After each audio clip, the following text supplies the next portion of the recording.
I did not expect this. I recently made a video that went viral and it really upset a lot of people in the sneaker community. And in case you didn't see it, I'm gonna play it right now. It's only around 30 seconds, so here goes. So I am wearing the Jordan 4 Undefeated today. And yes, they do look pretty awesome. Now, I'll admit my laces were way too tight. But it's my first time wearing Jordan 4s in a long time. I've been mainly sticking with New Balance and Asics, so I kind of forgot how uncomfortable these are. And it got me thinking about how a lot of Jordans are sitting nowadays. I personally think that the reason this is happening is because the average Jordan customer is a lot older now and they value comfort a lot more. If I can get really comfy shoes for around $100, should I really be paying $220 or $230 for a pair of Jordans? Let me know what you guys think.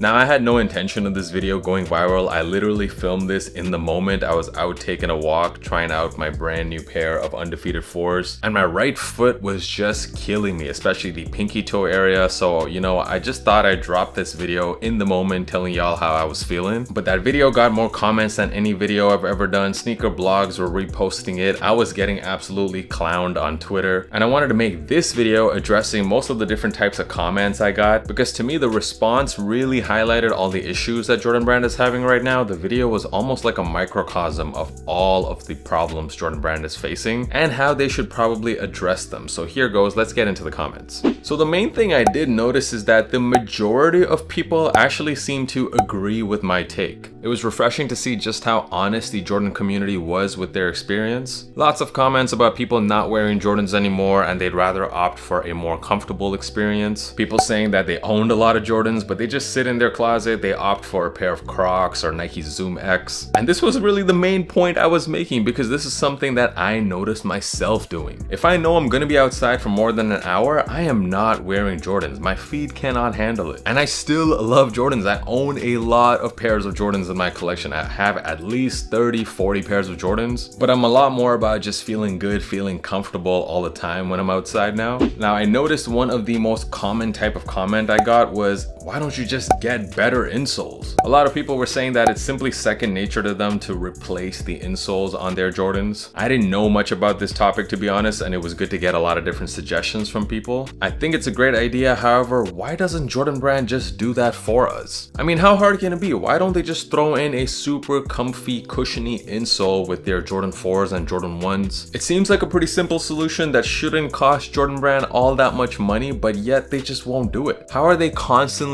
increasing the cost of their shoes throughout the year without giving us any increase in comfort? If anything, the materials have actually gotten worse. The leather doesn't break in as nicely. But seriously, Jordan Brand, if you guys are watching this, why not just throw in a better insole? How hard can it be? Another very popular type of comment I got was that it's the hype beast's fault, or it's people in the fashion community don't like Jordans anymore. And I definitely think that there is an element of truth to that. If you think about the peak of Jordan Brand popularity, I would say it was around the pandemic time, 2020, 2021. We were all stuck inside with nothing better to do, and believe it or not, people were spending all their money on shoes even though they couldn't go outside. It was also around that time that The Last Dance dropped, and the popularity of the brand really skyrocketed. I do think there were a lot of people around that time who bought Jordans for the first time, especially the younger demographic. And I think this led to Jordan Brand just overproducing the amount of colorways and the amount of stock for Jordans in the following years. The brand kind of failed to see just how temporary that huge spike in demand was for Jordans, and they kind of just shot themselves in the foot, really. And yes, I completely agree that it is a lot less fashionable nowadays, I would say, to wear Jordans, at least in the fashion community. I still think it misses the point that a lot of people who aren't really, you know, caring about fashion, they just liked to wear Jordans. A lot of those people aren't buying Jordans anymore, either because the price is too high or because they're just not that comfortable. So I don't think it's just because of hype beast and the fashion community that people are moving on from Jordans. I think there's so many other reasons too. Also, of course, everyone wanted to blame the resellers. The resellers have now moved on to Pokemon cards or whatever, or Labubus, and they don't care about Jordans anymore. Out of all the points I got in this video, to me, this was just the worst point. It just didn't make any sense to me. Why do you think resellers were buying Jordans? They weren't hoarding them for themselves. If the resellers didn't exist back then, it's not like those shoes would have sat on shelves. People would have bought them anyways. Resellers were just the middleman. They were making a profit off of those people out there who are willing to spend 3 to 4 times the retail price to acquire Jordans. Resellers don't push up prices. It's the market that determines what the price of a shoe is going for on the secondary market. It was never the reseller's fault. It was always the end consumers willing to spend ridiculous amounts of money to acquire shoes. Some other comments said that, you know what, Jordans just look so childish, that Jordans are for kids. I think this is also a pretty dumb point because that's just not true. People who grew up in the Jordan era, most of them are probably in their 40s, maybe even pushing 50s by now. If you tell somebody in their 40s wearing Jordans to act their age, well, guess what? They are acting their age. When we were a lot younger, honestly, we couldn't afford the Jordans that we wanted, but now we can, and I don't think that means we're acting like children. People in their 30s and 40s who are wearing Jordans, in my opinion, are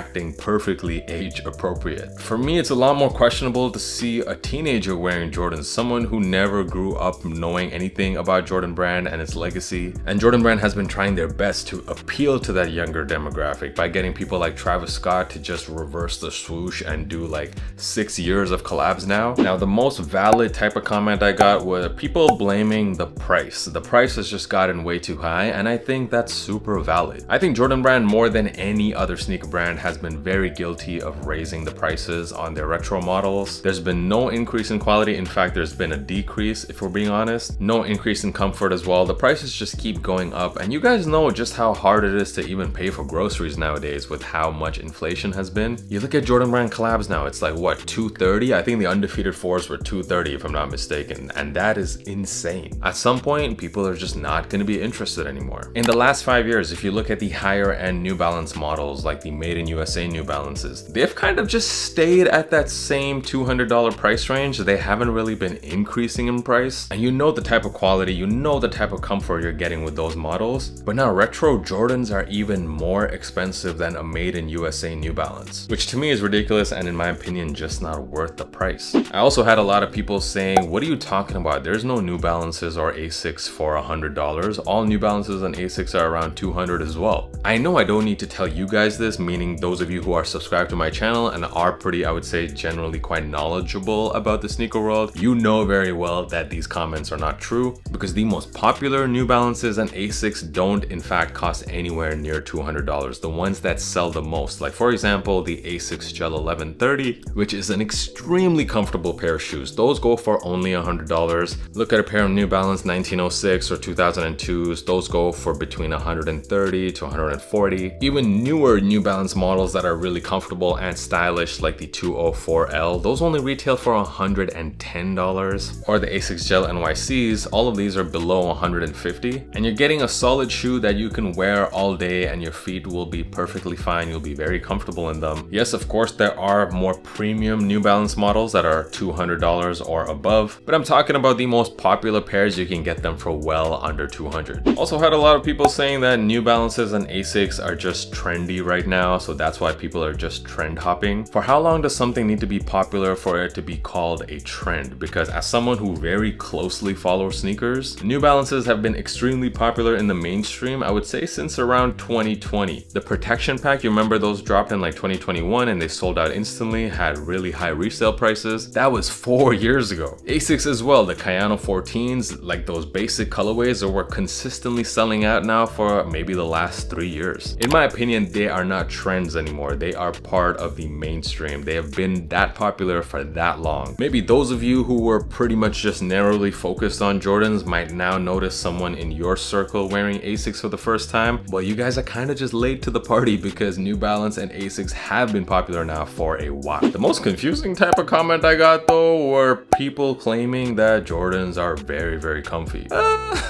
I don't know what to say. Jordan Brand is one of the only brands where I have to have like a pros and cons list in my head about deciding whether or not I should wear this today. Some Jordans are more comfortable than others. Like for me, I do like a pair of 3s. I find 3s to be very comfy. They don't give me that pinky toe problem that I have with the 4s. But let's be real, I'm not gonna sit here and say Jordan Brand is comfortable. Those were the most common types of comments I got. I also did get a lot of very nasty comments, especially very racially charged comments towards me. I don't even get what race has to do with this, and I also don't understand why you feel so personally attacked. I wasn't trying to attack anyone. Let me know in the comments, how do you guys feel about Jordan Brand right now? And as always, I appreciate each and every one of you for clicking on this video, for watching it, for supporting my content. I will catch you guys in the next one.